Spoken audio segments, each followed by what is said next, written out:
Welcome to the first episode of the Absolute Motivation Podcast, and our first guest is Robert Greene. The first time I came in touch with a Robert Greene book, it was by chance, and it was an audiobook that was actually on YouTube called The 50th Law of Power, which he'd co-written with 50 Cent. This book I viewed as if it was cheat codes to understanding the people around me and life in general. He has written 6 international bestsellers, and his books have been endorsed by celebrities including Jay-Z, Kanye West, and Will Smith, and they have sold millions of copies around the world. So, without further ado, here is my interview with Robert Greene.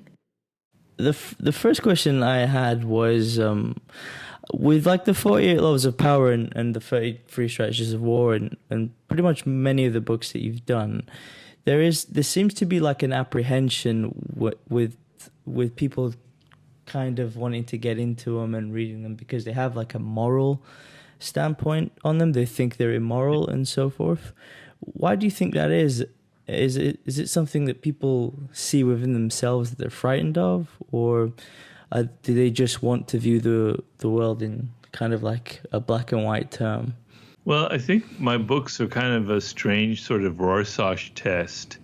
So you bring your own kind of psychological background, your own weaknesses, your own insecurities to my books, and they tend to trigger certain responses depending on your own experiences.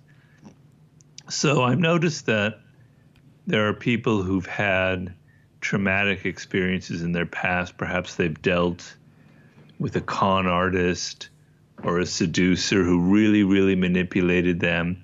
And they have a lot of anger. And my book kind of triggers that again, and they're upset. And I understand that. When they complain to me about it, I have empathy for their position. But then there are others, a lot of people, who have a lot of guilt when it comes to things like power or strategy. They think that there's something kind of evil or wrong. They have this misguided notion that everybody in life should just be honest, just be themselves. Whereas the truth is, we're never really ourselves. As a social animal, we're always wearing masks. We're continually acting. And there are people who just want to deny reality. They're like children. They want to believe what they want to believe. They want to believe their fantasies about what life should be like. But if you looked at yourself in the course of a day, you would realize, anybody would realize, how many different masks you wear. You're not the same person that you are when you're with your boss as you're with an intimate partner or with a colleague. So you're constantly adapting yourself to your audience. And if you need power, or if you want to persuade somebody to do what you want them to do, because we're always in that position.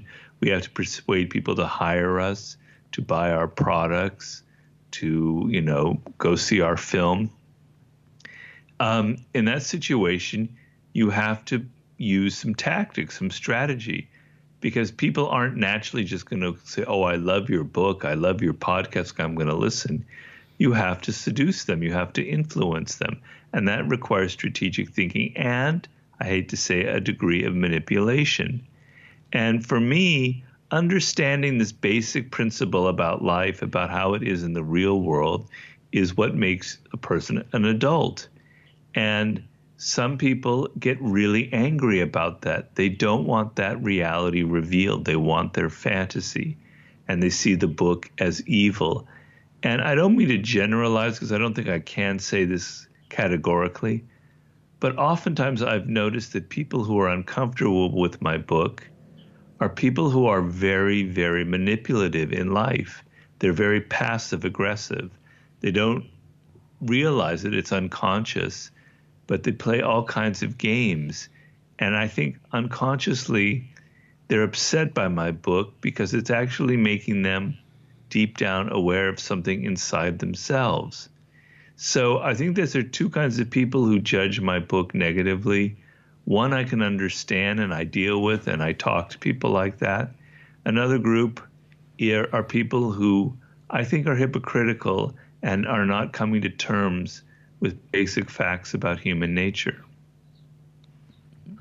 I've noticed that. I was in Los Angeles for a 3 month period working with a client, and a friend of mine was doing this a course of sorts where he would go in and there was like a bunch of these seminars, and within these seminars, there was constant preaching of there is one true self and it's the most authentic self, and I felt that was very contradictory towards how he was behaving outside those seminars. But he would always preach that in order to be your best self, you have to be authentic, and I thought that was a very abstract notion. Why do you think that with especially I've noticed in America, there is this like philosophy of being the most authentic you can be, and what does that even mean in certain cases?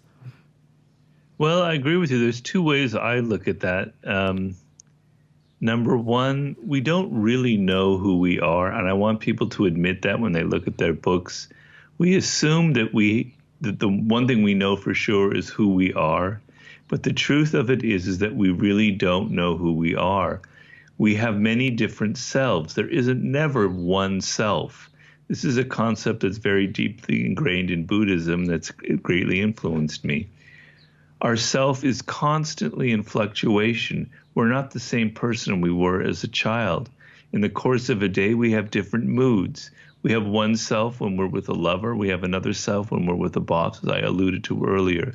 So to think that there's one consistent, stable self is an illusion. And neuroscientists have pointed this out. The brain tries to create for us this sense that we have a stable, consistent world so that we don't, or we're not constantly freaking out about the actual chaos of life. So we even simplify ourselves into this idea that we have this one consistent, authentic self. On the other hand, I do think there is some truth to the notion of authenticity.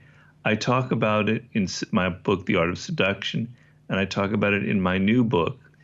But the way I look at it differently than this person that's giving the course that you mentioned is that your authentic self is actually coming to terms with this chaos and accepting it and not trying to imagine that you're some consistent, great, do-gooder, moralizing person. And the other thing is you have a dark side. You have dark desires. You have aggressive impulses. You have anger. You have things that I call it the shadow. That's not me. It's a concept from psychology. You have a shadow side to yourself. Well, that's also part of being authentic, and you've tended to repress it. So embracing the many different sides of who you are, including embracing the fact that you're not nearly as good or moral as you think you are, actually would add up to being more authentic. But I don't think that's at all the definition that this guru or coach was giving, because that's not the common definition of it. Yeah, that makes a lot of sense. You mention in many interviews and in your book that one's relationship with reality is one of the most important things for them to succeed in life. And in today's social media world, it seems like reality is even more far away than possible. Things are so constructed that it's hard for people to be in touch with reality. What would you say some of the antidotes to that are? It is something that I discussed in the 50th Law, and I also discuss in my new book.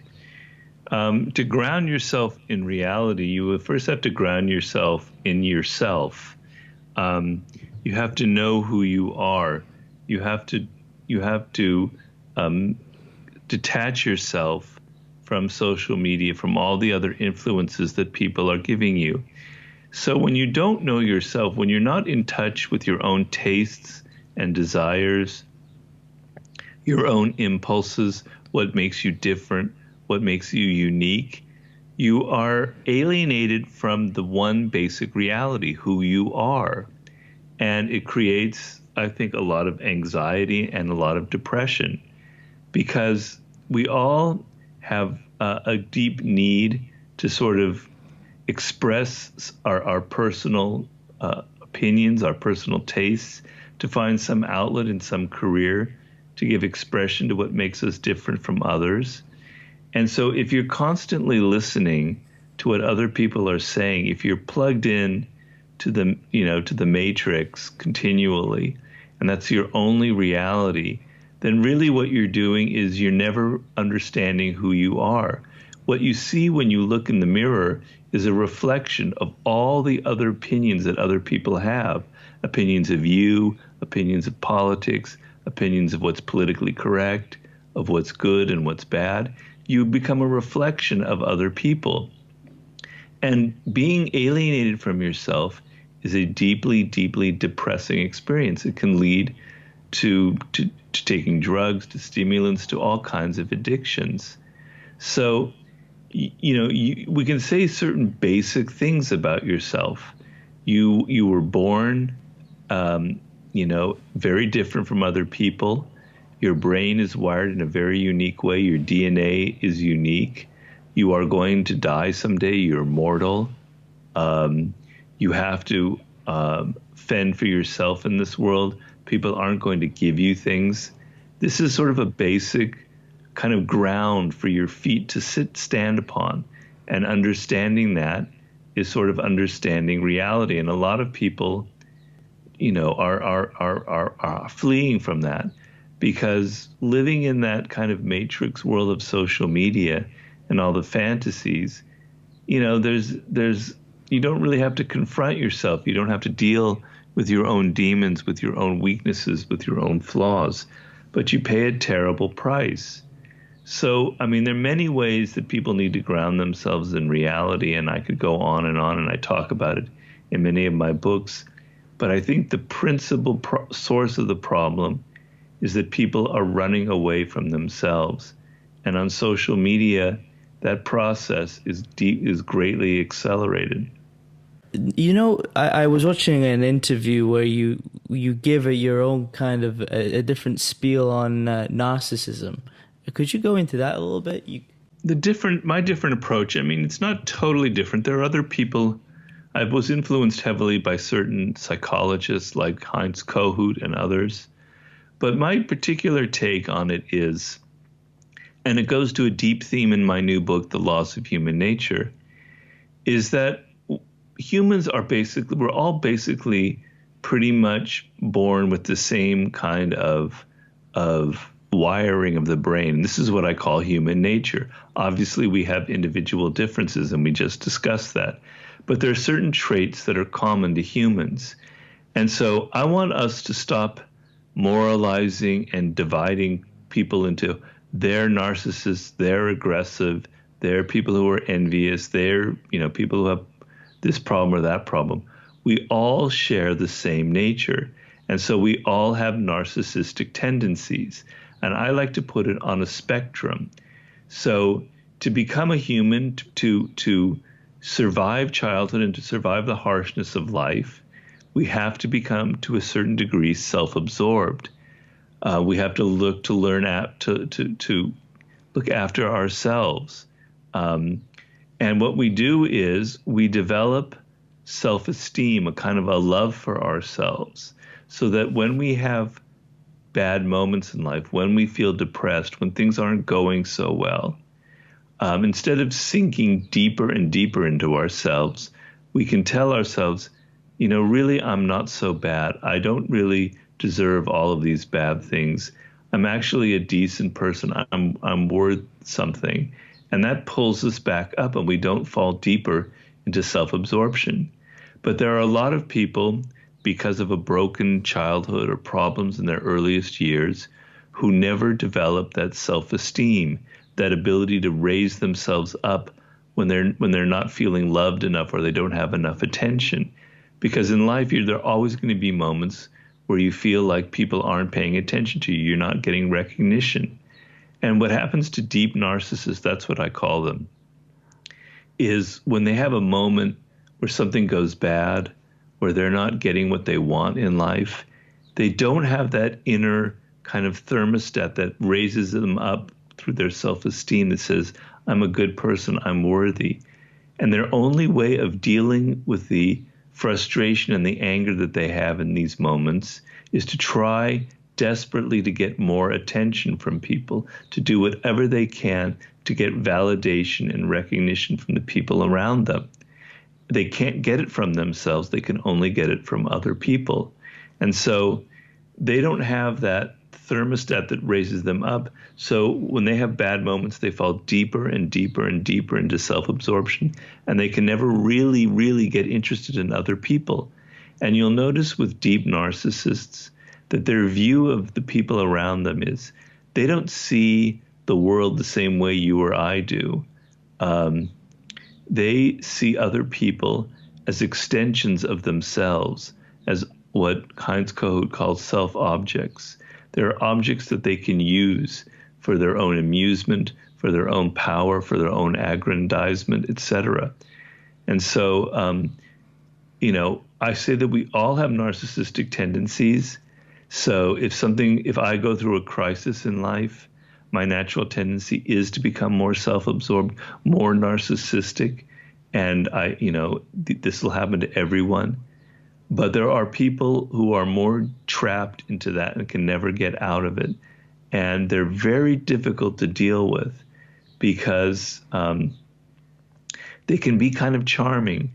If you notice a lot of narcissists, if you've known deep narcissists, as I call them, in their childhood, they became used to being very dramatic and being very over the top to get attention. And they knew how to charm people to get them to like them because that's their deep need. They have a huge emptiness inside. And as adults, they can be very charming and very charismatic. I've worked for people like that. I've known CEOs and entrepreneurs like that. And, I've fallen under their spell as well. But they can be maddening because after a month or two, you start feeling like they don't really pay any attention to me. It's really all about them. They're just using me. And once they get you hooked into their world in a intimate relationship or a work relationship, it's very difficult to get out because relationships with narcissists can be charged with all kinds of weird emotions. So the main thing I try and show in my book is I want you to recognize that you have these tendencies as well, and to try and use the self-love that you have and turn it into empathy so that you can be more interested in people instead of so self-absorbed. And the second thing is to be able to recognize the many toxic, deep narcissists in the world so that you don't get embroiled in their drama. Do people with narcissism, if deep narcissists as you refer to them, is it complete? Would they ever be able to change, or is it pretty much set, would you say? No, I mean, there is redemption. You look at a lot of great artists, sometimes even scientists or entrepreneurs, and they can be very deep narcissists, particularly in the art world. But I think someone like a Steve Jobs was definitely a deep narcissist. And their redemption. So I call what we need to be is a healthy narcissist, because we're all narcissists. And there's two ways to be a healthy narcissist. It is to put your attention into your work. So narcissism means you're absorbed in yourself, in your emotions, your feelings, your ego. And the opposite is to immerse yourself in something outside yourself. And that can be your work, or that can be other people. And so the redemption for a deep narcissist often comes through their work. So you'll notice that great artists and filmmakers and poets and writers, they may not be the best people to be around. They may not be the best people to have relationships with.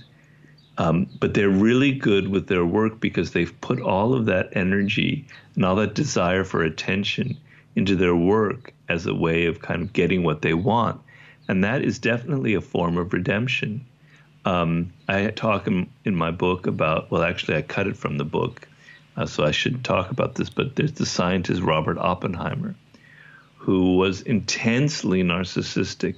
He was sort of one of the brainchilds behind the atomic bomb and the Manhattan Project, but he was also one of the world's most brilliant physicists. But this guy was an insane narcissist, and he knew it, and he knew that he was diseased. And through the Manhattan Project and through working with other scientists on other projects, he was able to get outside of himself and pour all his energy into working with people and working on a team. So that is the only source of redemption for a deep narcissist. It's not easy, and a lot of them can't get up to that point. I worked for a CEO. I was on a consultant and on his board of directors who was a deep narcissist, very charismatic individual. And this, like many entrepreneurs with that background, he was able to start an incredible business because he had so much energy and he did have a lot of charisma and he was very creative. But as with someone like an Elon Musk, that deep self-absorption, that inability to understand how other people perceive him is like a wall that they can never get past. And it creates problems that end up being their undoing. And so it's sometimes hard for a deep narcissist to grow, to learn from their mistakes. So even though they can find redemption through their work, oftentimes they're tripped up by their inability to look at themselves and learn from their experiences. Interesting. So you would say that Elon Musk is a deep narcissist, or has trouble with that? I mean, I don't want to be an armchair psychologist. I know that my friend Neil Strauss did a profile of him in Rolling Stone magazine several years ago that kind of hinted at that. I don't know him personally. I do know somebody who does know him and says that he's not as troubled an individual as people think, that he's more kind of conscious of what he's doing. There's a kind of a Donald Trump aspect to him where well, Donald Trump is certainly a deep narcissist, but where he's very dramatic and he's kind of playing. He knows he's playing a game. But yeah, I do think he definitely has deep narcissistic traits, and I think we've seen plenty of signs of that. There seems to be like a fetishization of him, especially in the entrepreneurial world. Do you think that's a healthy thing or an unhealthy thing? Because he's kind of always used as the example as the person who risked it all and made this huge gamble. I talk in my book about Howard Hughes, who for many years was idealized as this kind of maverick business person, this genius who knew how to design airplanes and create a great airplane business, in the airline industry, etc. And the truth of it was that he was an extremely messed up individual who was a terrible businessman. He was probably one of the worst businessmen that ever lived. Everything that he tried to do on a big scale failed. He inherited a very successful business from his father. And then once he started his airline business, he sold it to someone else, and that was the airline part of it that did very well. But everything that he held on to was a massive disaster because he was a micromanager who could never delegate to other people. But instead, people had to idealize him and see him as this great maverick figure. They didn't want to look at the reality. When it comes to Elon Musk, I mean, we're sort of dazzled. I talk about in Laws of Human Nature that we humans tend to be dazzled by appearances, by what people show us. And the Tesla car and that whole factory that he created is, wow, that's amazing. And, electric cars, brilliant. But the fact is, and I saw this years ago, somebody very smart about the business told me that this is never going to work, and it's not going to work because the car business is a really complicated industry to succeed in. It's extremely capital intensive. You can only make money if you create a system where, you produce so many cars per day on a factory line, and you have to have massive scale from within to kind of market these cars and dealerships and everything else. And Elon Musk is not the person to handle all these details. He's so into his visions and everything, and he's not delegating, and he's not creating the right chain of command, and he's got a board of directors that are all a bunch of yes men and yes women. He's not understanding the many, many difficulties in the car business. He thought, wow, just my brilliance is enough, and it's not enough. And so, it's okay to fetishize the visionary aspect, But what we should really fetishize are people who execute, who take their visions like Thomas Edison did in the 19th century, who was probably one of the greatest entrepreneurs who lived, who would have an incredible vision. He had this vision that someday the electric light bulb that he was inventing would light an entire city. And it was such a ridiculous idea at the time that nobody could take it seriously. And yet he executed it, and it took incredible, painstaking attention to detail, the kind of attention to detail that an Elon Musk doesn't have. We might fetishize someone like a Steve Jobs, and I find more rational, because on the level of execution, he was actually quite brilliant, particularly in his second go at Apple. He would have a vision for what the future of gadgetry and technology would be, which would be a device like the iPod, which would later turn into the iPhone. And he knew that he himself was not the technical genius to put that all together. He needed all these other people to actually realize his vision. He hired them. He delegated. He could be a mean, tough perfectionist for sure, but he knew how to create a team that would work with him and how to realize his grandiose vision. So I think we do tend to fetishize people who have just great visions, etc. But I think it's a bit misguided. We need to look at people who succeed over long periods of time and who are able to kind of execute what they're seeing in their heads. You mentioned Howard Hughes. I don't remember where I read this from, but I understand that he had some form of OCD and was developing schizophrenia, maybe. I'm not sure if that's entirely true, but I know that he had some form of mental illness. I wanted to know if you felt there was a correlation between some of the negative aspects of human nature associated in correlation with mental illness. So like delusions of grandeur, for example, could that be associated with, say, aspects of bipolar or something like that? Well, I'm not a doctor, and I don't like speculating on things that are a bit beyond my intelligence. But I want to take this out of the notion of a disease, because when it comes to something like grandiosity, I try to make the point, I have a chapter on it, is that by nature we humans are grandiose. So I define grandiosity as there is a discrepancy between what you think of yourself and the reality of who you are. And psychologists and marketing people and neuroscientists have demonstrated that we always have a self-opinion that's elevated above the reality. We think we are kinder and nicer and more moral than we really are. We think we're more some people don't, some people underestimate. That's another issue. But there are a lot of people who tend to overestimate who they are. And so there is a gap between who they really are, their real skills, and their self-image, how they see themselves. So I like to think of it as there's the ground that you walk upon, and with your grandiosity, your feet are lifted a couple feet off the ground. Some people are lifted 30 feet off the ground, and they are truly, truly grandiose. But I don't think of it as a disease, because then that takes it out of the realm of we're not responsible. There's nearly nothing we can do unless we want to make the point that all humans are diseased. So my point that I make in that chapter, if we're talking about grandiosity, is that success is often the cause of people turning grandiose.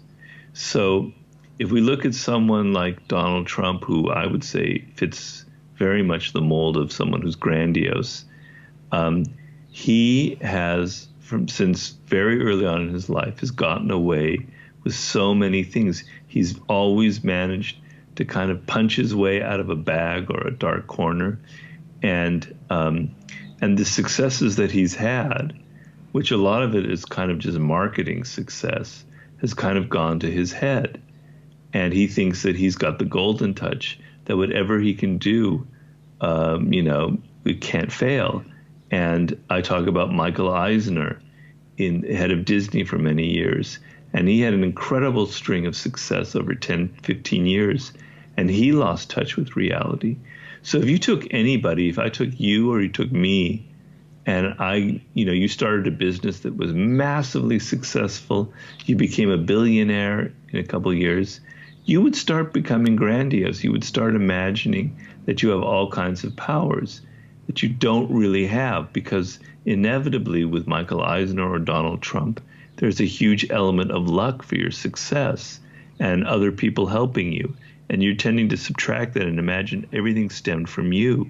And so the antidote to grandiosity is to be aware that this is what's happening to you, and to be aware of the element of luck, to be aware of the work of other people that contributed to your success.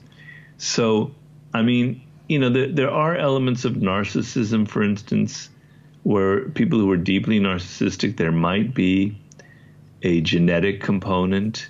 They can't help it. There's some kind of weird chemistry inside themselves. I don't mean to deny that some people might have deeper problems because of the way their brains are wired. I'm not a neuroscientist, but I definitely buy into that component in all of human nature. But I think humans are cut from the same cloth. And you take anybody out there in this world and you give them enough success in life, and their natural tendency to lose touch with reality will suddenly skyrocket, and they won't be able to control it. So circumstances will often play a very major role in what happens to the elements in human nature. Philosophies, you mentioned Buddhism plays a big factor in your life. What about that plays a big factor, and what other philosophies do you incorporate in your life that you found beneficial? Yeah, I mean, Buddhism, particularly Zen Buddhism, I think it really is not so much of a religion, although you could classify it as a religion, as more like a philosophy of reality. What Zen really means, what Zen is really about, is what actually is the world, what actually is going on. And the idea that comes from Buddhism itself is this idea of Maya, of illusion, that we humans live in a world of illusion, that we live in the world of words and language and abstract concepts, and the idea of a self and an ego, and that the reality is something much different. The reality is that all forms of life are interconnected, that our consciousness is we're not just trapped inside of ourselves, that we are deeply connected to other forms of life, to other people, and that Zen is a process of breaking down all the illusions that a human has and bringing you closer and closer to reality. And so, if I'm meditating sometimes and I'm kind of trying to drop all the baggage and all those illusions and all those voices in my head, I have this feeling of like, wow, I'm getting in touch with really what's out there, what's really what time really is, what space really is, what people really are, what nature really is, who I am, my own mortality. And that sense of getting closer to reality is quite ecstatic. And that's how my approach to it is. And it's had a deep impact on me.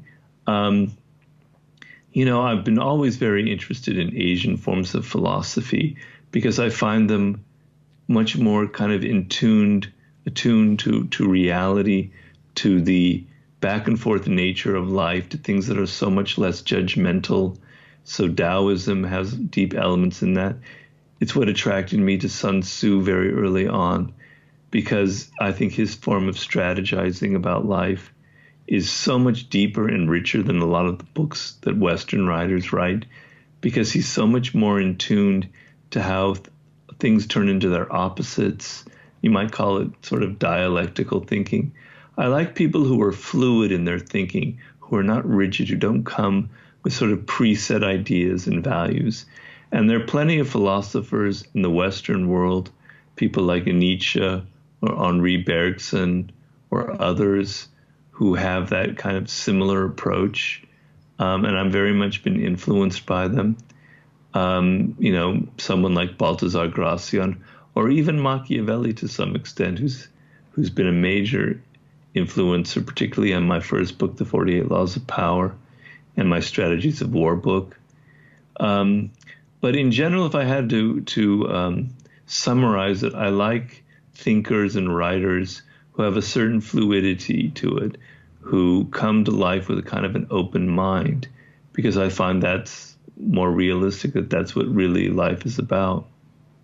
What advice would you give to the average 20-something-year-old who's just finished with college and is uncertain of his life path? Well, I would tell him or her to read my book Mastery. I don't mean to toot my own horn, but I think I would agree. it's a book designed particularly for that problem, for that circumstance. Anybody who's 20, 21, 22, I think that's the person that would benefit the most from the book. And what I'm trying to teach you there is that you have a path in life that's going to lead to something very fulfilling. And that path is going to require some work, and is going to require a certain process you have to go through. And I illustrate this process. But the most critical thing, the first step, and if you don't follow this first step, you're never going to succeed in life. I can guarantee you this 100%, is knowing who you are, knowing what makes you different, what your tastes are, divorcing yourself from social media, divorcing yourself from everybody who's criticized you, your parents, your teachers, and tried to tell you who you are.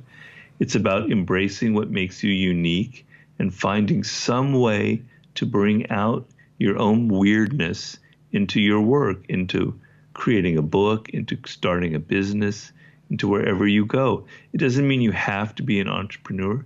You could work inside of a company, etc. But if your work has no connection to something that is emotional, that appeals to you as an individual, you're going to burn out. You're going to get depressed. You're going to start drinking or taking drugs by the time you're 30 or 31. And you might be making money, but you won't be you'll be unhappy. So if you take that first step and, give yourself a framework that you're now going to move into. And what I mean by that is, in your 20s, it's a time of experimenting. I call it the years of your apprenticeship. You're going to give yourself 7 to 10 years of learning skills in different fields, things that excite you. But I want you to have it as an adventure, not some rigid little plan that you have. You're willing to try different things. So my framework when I was 21 was I wanted to be a writer. And that meant trying all different kinds of jobs, going into journalism, going into Hollywood, trying to write novels, and then taking other kinds of jobs because a writer has to have life experiences. So I worked, I had like 50 different jobs, so many different kinds of things. It sounds like I'm crazy. I worked in construction. I worked for a detective agency. I worked for an encyclopedia company, on and on and on. But knowing who you are, knowing an overall course direction of your life, not so narrow that it's too constricting, but an overall direction of something that you love, and experimenting and having some adventure and trying things out and developing skills and being serious about it. At some point, let's say when you're 30 or 31, if you do this, you will, because people who are younger, their minds are more fluid and they're more creative. Those are your prime years in your 30s for creating a great business, for instance. If you play it right, your head is filled with all of these great skills and ideas that you picked up. And you will reach a point where some amazing opportunity will come your way, or you'll come up with some brilliant idea, and all of your hard work and all of your trying things out will come together into something brilliant. But it won't matter, it won't ever happen unless you take that first step, unless you read chapter 1 in Mastery about discovering your life's task and what you were meant to accomplish in this world.